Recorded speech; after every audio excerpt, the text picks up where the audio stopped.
날씨가 다시 또 더워지고 있습니다. 건강에 유의하시고 또 요즘 다시 코로나가 유행하고 있는데 또 여러분들 또 우리가 코로나로 인해서 다시 또 교회가 어려움에 빠지지 않도록 또 많은 기도를 부탁드리겠습니다. 우리 오늘 본문에서 이 전도서를 기록한 전도자는 우리에게 범사에 정해진 기한과 때가 있다라고 말합니다. 이 기한과 때는 하나님께서 정해 놓으셨기 때문에 우리는 이 시간 속에 구속되어서 살아갈 수밖에 없는 존재이죠. 우리 중 누구도 하나님이 정하신 기한과 때를 거스를 수 없다라는 말입니다. 전도자는 2절에서 8절에 걸친 이 긴 식구를 통하여서 범사에 정해진 기한과 때에 대하여서 우리에게 말해주고 있습니다. 이 식구를 보면 이 두 쌍의 대조적인 상황들이 반복되는 것을 보게 되죠. 먼저 2절에서는 날 때가 있고 죽을 때가 있으며 심을 때가 있고 뽑을 때가 있다라고 말합니다. 사람이 한번 태어나면 일정한 기간을 살다가 죽음을 맞이하죠. 이 기간은 하나님이 정하신 것이기 때문에 누구도 예측할 수가 없는 것입니다. 마찬가지로 한건 심긴 식물은 추수할 때에 거두게 되죠. 이 기간 역시 하나님이 정하시기 때문에 누구도 조정하거나 예측할 수 없다라는 것을 우리에게 말해줍니다. 3절에서는 죽일 때가 있고 치료할 때가 있으며 헐 때가 있고 세울 때가 있다라고 말하죠. 이는 전쟁의 상황을 전제로 하고 있는 듯합니다. 전쟁 중에는 서로를 공격하다가도 전쟁이 그치면 또 다친 사람을 치료할 때가 오는 것이죠.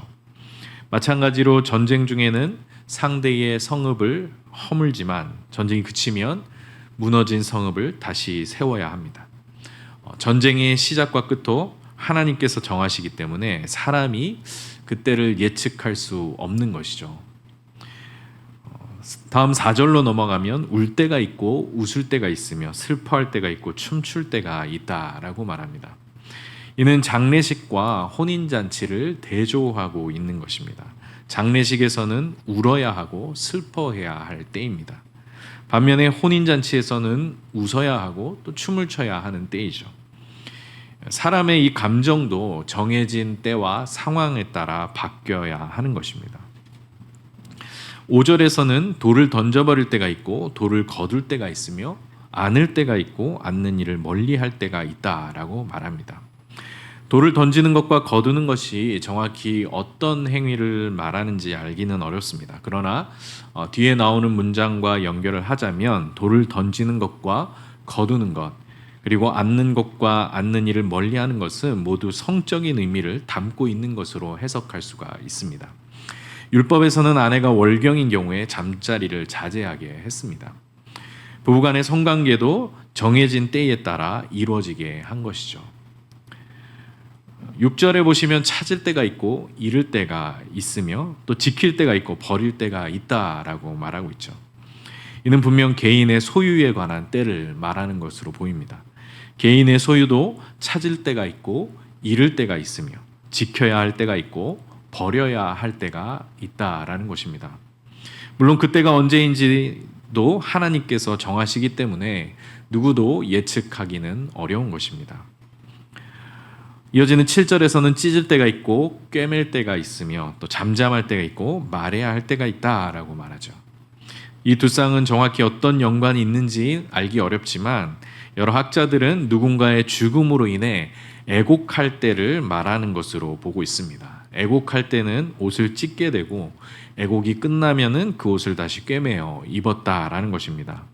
그리고 애곡하는 기간에는 잠잠할 때와 말해야 할 때를 잘 구별해야 했던 것이죠. 마지막 8절에 보시면 사랑할 때가 있고 미워할 때가 있으며 전쟁할 때가 있고 평화할 때가 있다라고 말합니다. 여기서는 개인의 관계와 국가 간의 관계가 서로 대조를 이룹니다. 누군가에게 사랑의 감정이나 또 미움의 감정이 생기는 것 역시 아무도 예측할 수가 없습니다.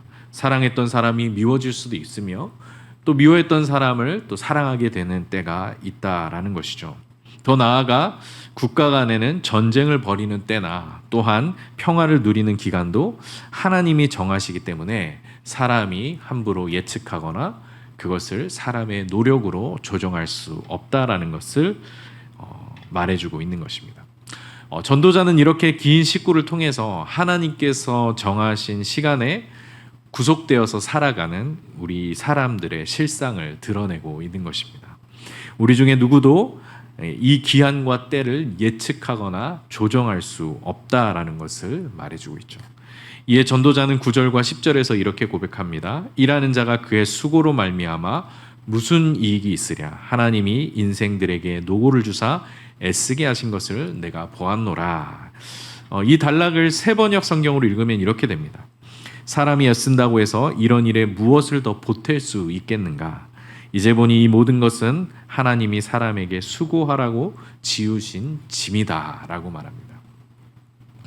우리가 하나님이 정하신 시간과 때에 구속되어 살아가는 이상 그 안에서 행하는 모든 일들은 어떠한 유익도 되지 못하고 오로지 짐으로 여겨질 뿐이다 라고 말하는 것입니다. 이 전도서 기자는 대부분 좀 염세적이고 비관적인 관점에서 세상을 바라본다라는 특징을 가지고 있습니다. 그래서 우리가 전도서를 읽어보면 모든 것이 헛되고 헛되다라는 말을 굉장히 많이 하는 것을 보게 되죠.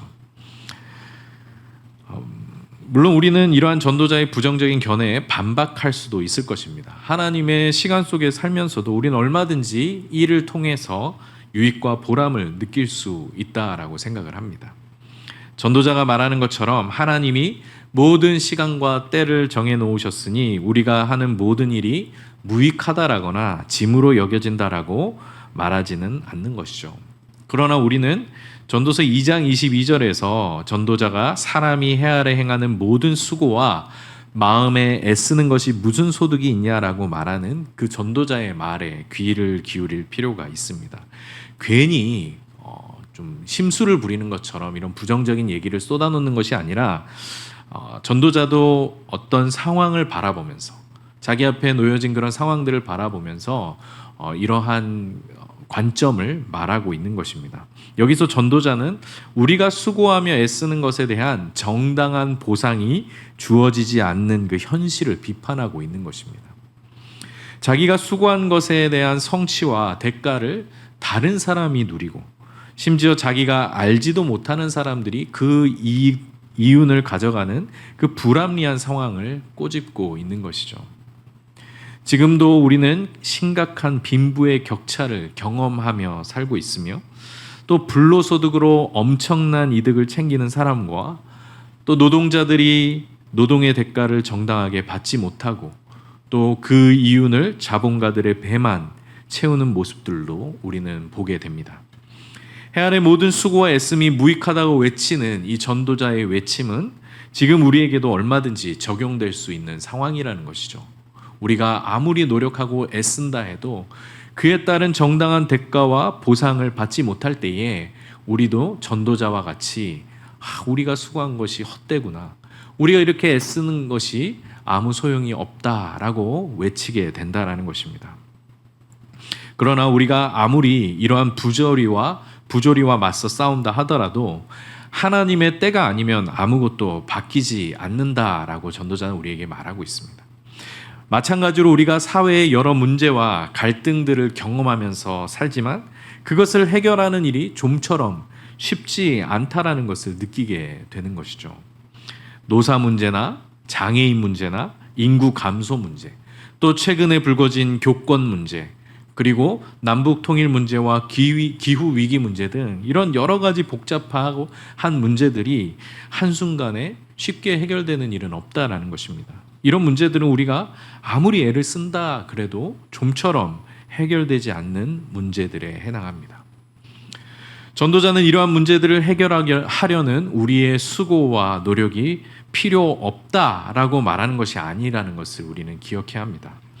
그럼에도 불구하고 전도자는 이러한 일들조차 이 사회의 부조리와 맞서는 일, 또한 이 사회의 문제들이나 갈등들을 해결하는 일들조차도 하나님이 정하신 시간과 때를 벗어날 수 없다라고 말하는 것입니다. 하나님이 허락하시고 하나님이 역사하셔야만 그 일들이 바뀔 수가 있고 변화할 수 있다라는 것을 얘기하고 있는 것입니다. 우리가 아무리 수고하고 애쓴다 하더라도 하나님의 때가 아니면 해결될 수 없다라는 것이죠. 그래서 우리는 그 때를 기다려야 하는 것입니다. 그래서 신앙생활에 있어서 인내한다라는 것이 굉장히 중요한 요소가 되는 것입니다. 전도자는 이러한 우리의 한계와 실상을 분명히 인정해야만 비로소 하나님의 시간 속에서 살아갈 원동력을 얻게 된다라고 말하고 있는 것입니다. 우리의 힘으로, 우리의 노력으로 모든 문제와 갈등을 해결할 수 없을 때 우리는 우리의 한계와 우리의 실상을 이해하고 하나님의 때를 기다려야 하는 존재라는 것을 인정해야 한다는 것이죠. 하나님의 시간 속에서 살아가는 우리의 삶이 이처럼 무기력할 수밖에 없는 이유는 하나님께서 모든 것이 제때에 알맞게 일어나도록 만드셨기 때문입니다. 11절에서 때를 따라 아름답게 하셨다라는 이 말은 때를 따라 알맞게 또 적절하게 하나님께서 만드셨다라는 뜻을 가집니다. 2절에서 8절에 언급된 이 시간의 목록들, 때의 목록들도 이 사실을 우리에게 증거해 주고 있는 것입니다. 하나님께서 범사의 기한과 때를 하나님께서 알맞게 정하셨기 때문에 우리는 거기에 아무것도 보탤 수가 없고 오로지 그 안에서 하나님이 우리 각자에게 지우신 짐을 지고 살아갈 뿐이라고 우리에게 전도자는 말해주고 있습니다. 전도자는 이렇게 우리에게 하나님의 시간과 때를 인정하고 그 안에서 사는 법을 배우라고 말합니다. 그런데 우리의 믿음이 여기서 실패할 때가 많다라는 것이죠. 우리는 하나님의 시간과 때를 인정하고 기다리기보다는 하나님의 시간과 때를 나의 목적과 나의 욕심에 맞춰서 내가 원하는 때에 내가 원하는 시간에 이루어달라고 하다가 결국 실족하고 넘어지게 되더라는 것입니다. 우리 안에는 이처럼 하나님의 때보다 자기의 때에 맞추려 하고 하나님의 시간보다는 자신의 시간을 중요하게 생각하려는 본성이 있기 때문입니다.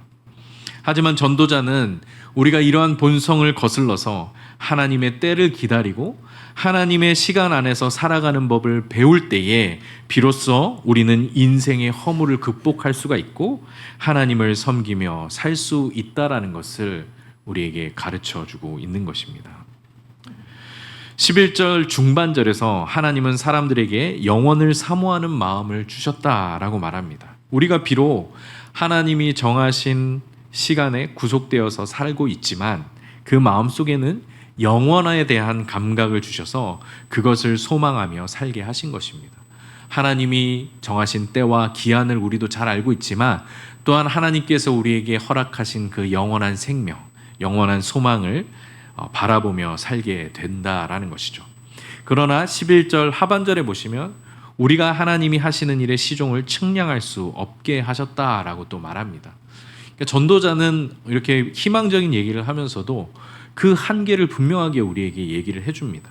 우리 안에 영혼에 대한 감각이 있지만 우리가 하나님이 하시는 일의 시종을 측량할 수 없게 하셨다라는 것입니다. 사람은 마음속에 영혼에 대한 감각을 가지고 있지만 동시에 하나님께서 하시는 일에 대해서는 무지하다라는 것입니다. 따라서 만사가 하나님의 시간과 때에 따라서 일어난다라는 사실은 우리에게 절망감을 안겨주게 되는 것입니다. 우리는 하나님의 계획과 하나님이 행하시는 일의 시종을 알고 싶어 하지만 결단코 하나님이 하시는 일을 알 수 없기 때문입니다. 우리가 하나님의 시간과 때를 인정하며 그 안에서 사는 법을 배워야 하듯이 우리는 하나님이 하시는 일에 대한 무지를 인정하고 오직 영혼에 대한 감각을 의지하며 살아가는 법을 배워야 하는 것입니다. 바울은 로마서 8장에서 하나님이 우리 믿는 자들에게 그리스도의 영을 주사 육신의 생각이 아닌 영의 생각을 따라 살게 하신 사실을 말하면서 8장 5절과 6절에서 우리에게 이렇게 말합니다. 육신을 따르는 자는 육신의 일을, 영을 따르는 자는 영의 일을 생각하나니 육신의 생각은 사망이요 영의 생각은 생명과 평안이니라. 성령 안에 사는 사람들은, 성령의 생각을 따라 사는 사람들은 하나님의 일을 다 알지 못한다 할지라도 우리가 성령을 따라 행할 때에 하나님께서 모든 것이 합력하여 선을 이루게 하실 것을 믿고 나아가는 법을 배워야 하는 것입니다. 영혼을 사모하는 마음을 신약 성경의 방식으로 해석하자면 영의 생각 또는 성령이 우리 안에 거하심이라고 말할 수가 있을 것입니다. 하나님은 우리에게 하나님이 하시는 일들을 일일이 다 알려주시는 것이 아니라 성령을 우리에게 보내주셔서 육신의 생각을 버리고 성령의 생각을 따라 살게 하시는 것입니다. 그러므로 우리는 성령으로 말미암아 하나님이 하시는 일의 시종을 다 알지 못하여도 성령을 따라 행함으로써 생명과 평안에 이르는 법을 배우면서 살게 되었습니다. 스탠리 하워워스라는 미국의 저명한 신학자는 그의 자서전인 한나의 아이라는 책에서 그리스도인으로 사는 것에 대해서 이렇게 쓰고 있습니다. 그리스도인으로 사는 것은 답 없이 사는 법을 배우는 과정이다. 이렇게 사는 법을 배울 때 그리스도인으로 사는 것은 너무나 멋진 일이 된다. 신앙은 답을 모른 채 계속 나아가는 법을 배우는 일이다 라고 말하고 있습니다. 그의 말처럼 신앙은 인생의 여러 문제들에 대한 답을 내리는 과정이 아니라 답 없이 사는 법을 배우는 과정입니다. 전도자의 말대로 하면 우리가 하나님이 하시는 일에 대하여 무지함을 인정하고 오직 영원을 사모하는 그 마음을 따라 사는 법을 배우는 삶인 것이죠. 이러한 삶을 살아갈 때 그리스도인으로 사는 것은 너무나 멋진 일이 된다라고 이 신학자는 우리에게 말해주고 있습니다. 이에 전도자는 12절과 13절에서 자신이 깨달은 바에 대해서 이렇게 고백합니다. 사람들이 사는 동안에 기뻐하며 선을 행하는 것보다 더 나은 것이 없는 줄을 내가 알았고 사람마다 먹고 마시는 것과 수고함으로 낙을 누리는 그것이 하나님의 선물인 줄도 또한 알았다라고 말하고 있습니다. 우리가 하나님의 시간과 때를 인정하고 그 안에서 살아가는 법을 배울 때에 또한 하나님께서 하시는 일에 대한 우리의 무지를 인정하고 성령의 생각을 따라 살아가는 법을 배울 때에 우리는 비로소 참된 인생의 기쁨과 우리에게 주어진 하나님의 선물이 무엇인지를 깨닫게 될 것입니다. 육신을 따라 행할 때는 알 수 없었던 기쁨, 또 자기의 때와 자기의 시간을 따라 살 때는 보지 못했던 하나님의 선물을 보게 되고 경험하게 된다라는 것입니다. 오늘 말씀을 통해 하나님의 시간과 때를 따라 살아가는 동안 기쁨으로 선을 행하며 하나님이 주신 선물에 감사하며 그것을 누리며 살아가시는 우리 성도님들이 되시길 바라겠습니다.